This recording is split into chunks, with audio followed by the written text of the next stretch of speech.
Fala galerinha, tudo bem com vocês? Aqui é a professora Heleneide Gugel e hoje nós teremos mais uma videoaula. Na aulinha de hoje, falaremos um pouco sobre os animais e iniciaremos falando sobre os animais invertebrados. São aqueles animais que não possuem a coluna vertebrada, certo? Vamos iniciar falando sobre os poríferos, que são as esponjas, tá certo? As esponjas são animais marinhos, tá certo? E geralmente são animais também sésseis, que são presos ao oceano, ao fundo do mar, tá certo? Não se locomovem, como se fossem fixos, igual às plantas, tá certo? E aí, esse nome poríferos vem porque nesses animais tem um montão de poros, tá certo? Esses poros, eles fazem com que esses animais, eles absorvam uma quantidade de água muito grande durante todo o dia, tá bom? Esses poros, eles têm levam a água para dentro do corpo. E no interior dessas esponjas, nós temos os conócitos, que são células que têm um flagelinho, ó, que vão rotacionar e vai criar uma corrente de água, um fluxo de água para dentro desses cianócitos. E geralmente, junto com a água, vem partículas alimentares que vão servir de alimento para esses animais, certo? E aí a água vai sair do corpo do indivíduo através desse canal central, tá bom? Esse canal aqui, central. Existem cerca de 8.000 espécies de esponjas conhecidas, tá certo? E outro grupo de animais invertebrados são os quinidários, que são animais que podem ser tanto sésseis, como as esponjas, não se locomovem, como as anêmoras no mar e os corais, como podem se locomover, como, por exemplo, águas-vivas e caravelas, tá certo? Esses animais, eles têm também uma biodiversidade grande, 11.000 espécies já são conhecidas, e eles possuem tentáculos, tá certo? E em esses tentáculos, eles possuem um líquido que é tóxico, certo? Que está numa estrutura chamada de quinodócilo, tá certo? No quinodócito, a liberação do quinodócilo, tá certo? Esse quinodócilo, vou falar sobre isso. Para que eu vou falar sobre isso? É uma coisa tão difícil. Nesses tentáculos nós temos uma estrutura que é como se fosse um chicote, que ele fica retraído, e no momento de ataque da presa, esse chicote ele vai se alongar, né? Vai se esticar e vai injetar naquele indivíduo uma toxina, tá certo? Essa toxina que geralmente causa uma queimadura. Por isso que se vocês estiverem próximos, né? Nem todos liberam essa toxina, mas se estiver próximos a água-vivas, a própria caravela portuguesa, tentem não tocar nos seus tentáculos, tá certo? Não tocar diretamente no animal que você pode se queimar. Lembrando que a caravela, ela é uma colônia, ou seja, um montão de indivíduos da mesma espécie que estão unidos anatomicamente. E além disso, né, essa união deles é obrigatória. Se eles se separarem, eles morrem. E aí cada um fica responsável por uma coisa. Um se especializa na alimentação, outro na locomoção, outro na liberação dessas toxinas, e assim eles conseguem viver.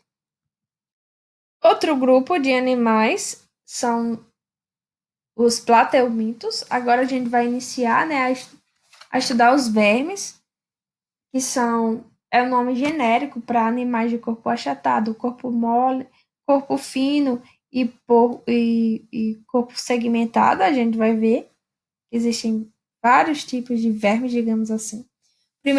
O primeiro que a gente vai estudar são os plateumintos, que são animais plateumintos, esse nome é animal de corpo achatado. Nós temos a tênia, nós temos o esquistossomo e temos a planária. Esses animais são de vida livre ou vida parasitária. Parasita, né? Você já sabe, lembrando dos vírus, são seres que precisam de outros seres para sobreviver. Por exemplo, o esquistossoma, que causa esquistossomose, ele vai se hospedar dentro do indivíduo e vai causar vários transtornos, vários sintomas, como por exemplo cansaço, a pessoa vai ficar mais pálida, tá certo? Porque vai ter um animal se alimentando dentro dele, vivendo dentro dele, tá certo?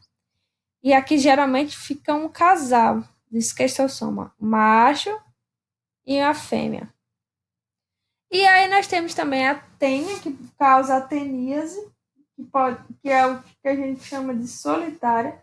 A tênia ela pode atingir vários metros, tá certo? E temos, no caso, a solitária, né, que vive dentro do corpo também de indivíduos. E temos a planária, que é de vida livre, tá bom? Não parasita ninguém. Esses animais aqui, eles têm uma capacidade regenerativa muito grande, ou seja, se eu pegar essa planária e cortar em vários pedacinhos, cada pedacinho vai regenerar uma nova planária. Por isso, né, se vocês virem alguma vez um plateuminto, uma tênia, um esquistossoma saindo de um indivíduo, seja ele pela boca ou pelo ânus, não puxem, porque se vocês puxarem, vocês podem quebrar ela e ajudar e piorar a situação, fazer com que ela se multiplique. Em vez de ter uma, agora vão ter duas ou três, certo? Podem ser animais aquáticos e terrestres, tá certo? Ou podem ter vida parasitária, né, no caso. Já são conhecidas 15 mil espécies desses indivíduos, tá certo? Outro grupo de indivíduos que é chamado de vermes são os nematóides, que são conhecidos como vermes de corpo fino,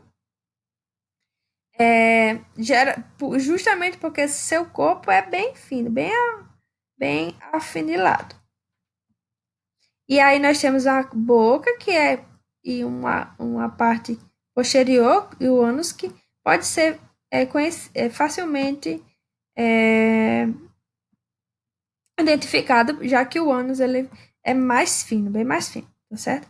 Tem cerca de 20 mil espécies conhecidas, e elas podem ter vida livre, mas também são parasitas, são conhecidos pelas doenças que provocam, né, que causam os seres humanos. Nós temos, no caso aqui, a lombriga, que pode se multiplicar tanto, que pode obstruir o intestino, e aí tem que ser removida cirurgicamente. Nós temos o bicho geográfico, que tem esse nome, bicho geográfico, porque ele na pele fica o desenho de caminhos, ele fica se locomovendo por dentro da pele, tá certo, do indivíduo.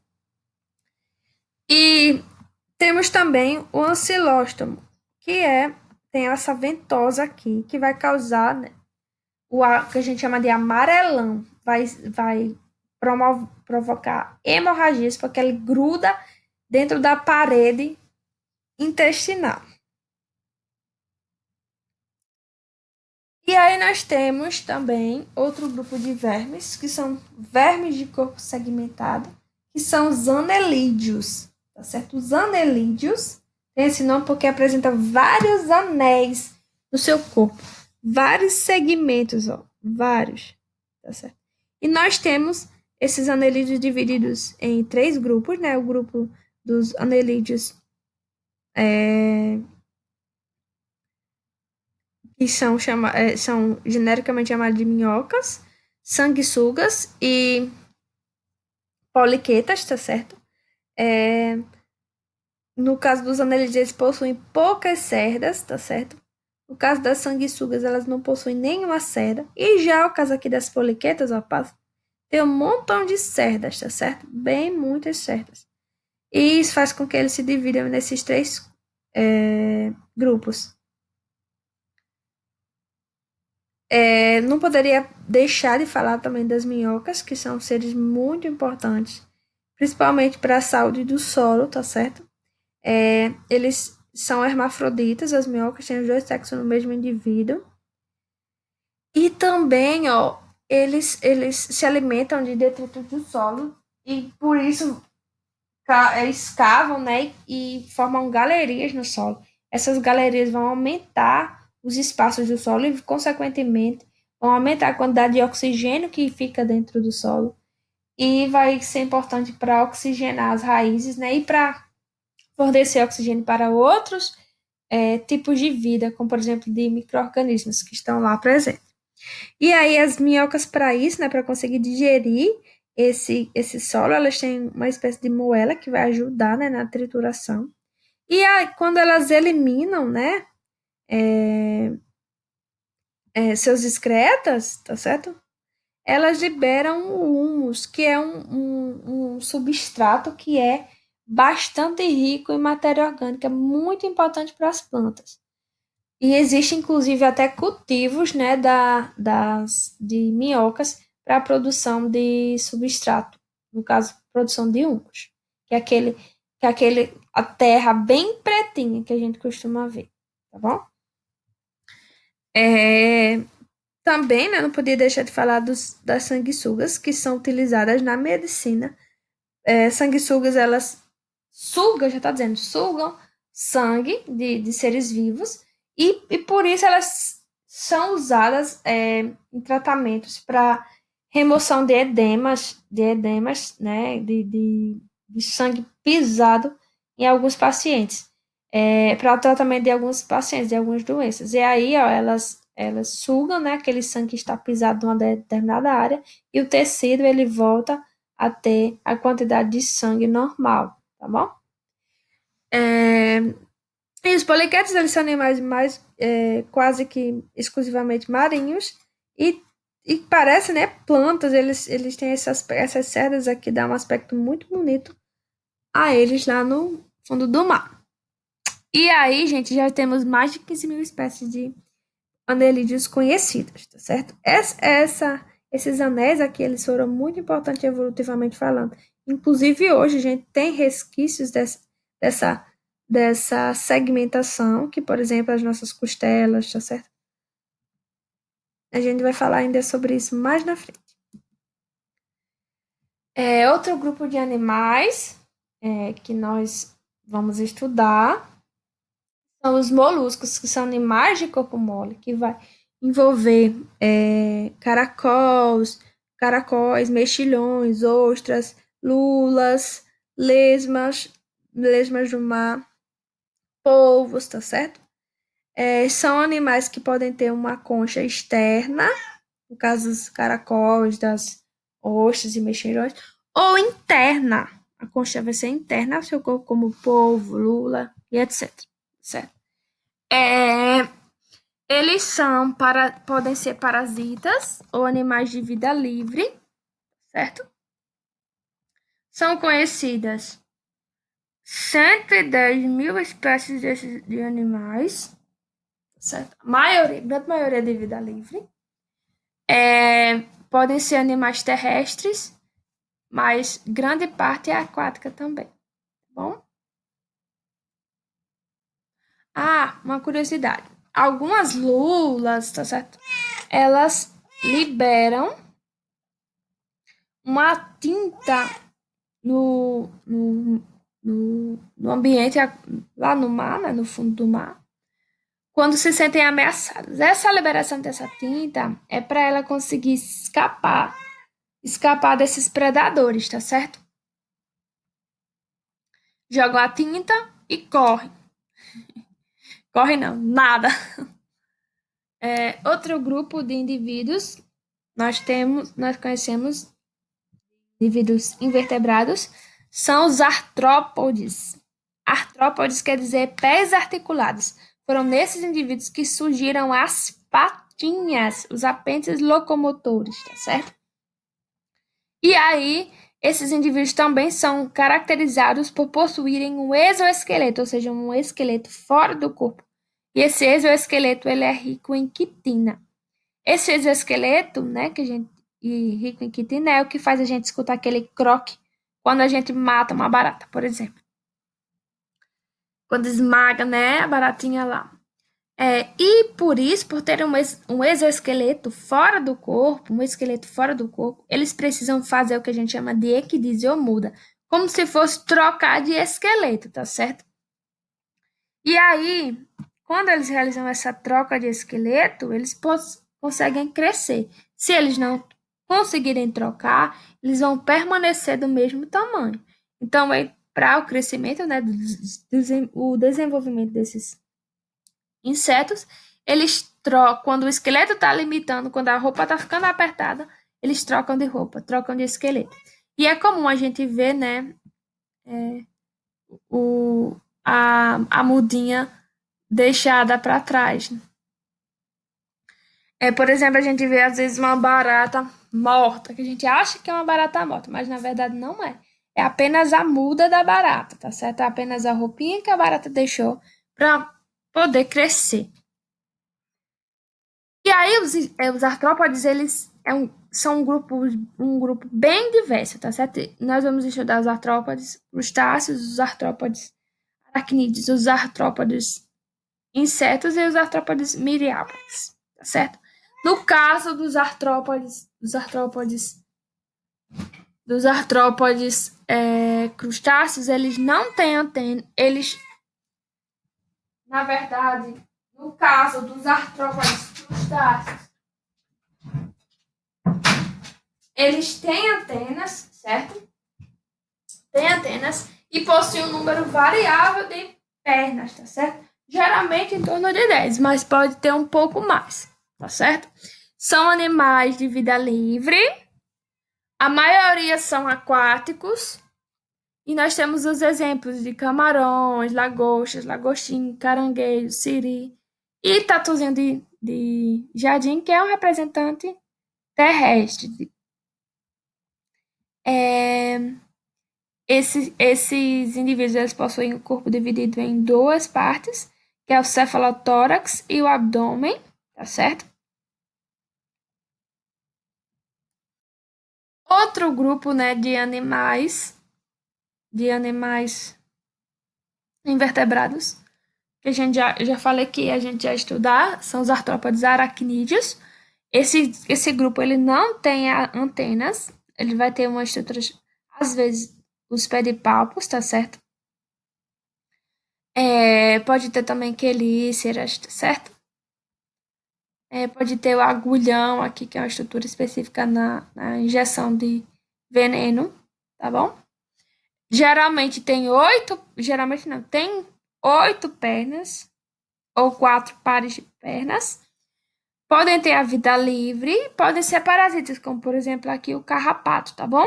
A maioria é terrestre. Tem escorpiões, aranhas, carrapatos, ácaros, que causam muito problemas alérgicos, né, gente? E aí, só para falar que também o corpo deles é dividido em cefalotórax e abdômen. E a aranha não é um inseto, é um aracnídeo. O carrapato não é um inseto, é um aracnídeo. Vocês já sabem. Tem 8 pares de pernas. 8 pares, não, 8 pernas são aracnídeos. Outro grupo, que é o grupo mais diversificado, que é o que tem maior número de espécies que tiveram um sucesso evolutivo muito grande, foram os insetos, tá certo?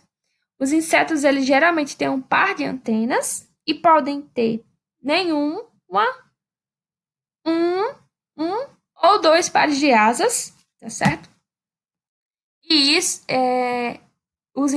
eles são os insetos os únicos invertebrados capazes de voar, tá certo? Podem ter, podem ter vida livre, que é a maioria, ou pode ser parasitas, como por exemplo piolho, tá bom? A maioria é terrestre e, como eu falei, é o grupo mais biodiversificado. Nós temos mariposas, besouros, borboletas, abelhas, vespas, tá certo? Cascudos, tá certo? Que são os besouros, né? Que a gente chama de cascudo às vezes. Bicho-pau, cigarra, formiga, traça, pulga, tá certo? Todos eles são insetos. Só lembrando que as abelhinhas, né, foram eleitas os seres vivos mais importantes do planeta. Eles são capazes de realizar a polinização, né, que é a fecundação que vai desencadear a fecundação das plantas, produzindo os frutos. Sem frutos, nós não teríamos alimentos, né? E aí, gente, outra coisa, o corpo dos insetos é dividido em três partes: cabeça, tórax e abdômen. Não é mais cefalotórax e abdômen, é cabeça, tórax e abdômen. Você consegue ver bem direitinho se você virar o insetinho com as patinhas para frente. Você olhar ele de baixo, de cima para baixo, tá certo? Virar ele ao contrário, você consegue ver bem direitinho. É, E aí, os insetos, eles podem também apresentar o que a gente chama de metamorfose. É um grupo muito diverso, então vamos lá. Primeiro, que as fêmeas, a fecundação, na verdade, é interna. Quem nunca viu uma mosca copulando no ar, eu já vi. Preste atenção que vocês vão perceber também. E a maioria põe ovos, tá certo? E algumas, por exemplo, liberam já seus filhotes, que é como se fosse comparado ao parir de uma mulher, né?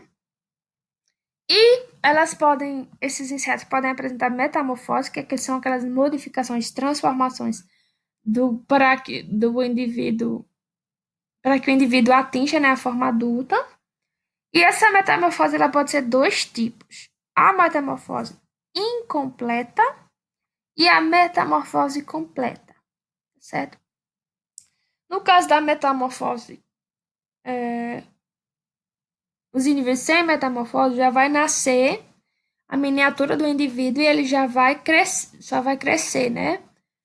Para chegar à forma adulta. No caso da metamorfose incompleta, não. Vai ter a fase de ovo, vai ter outras fases intermediárias que são é chamada de ninfa. E nós vamos ter o inseto adulto, tá certo? A ninfa, ela vai passar por modificações até chegar, né, o aspecto do indivíduo adulto. Já a metamorfose completa é um pouco mais, envolve mais etapas, digamos assim. Então, vem lá o adulto, põe o ovo, ele vai eclodir e vai ser chamado de larva.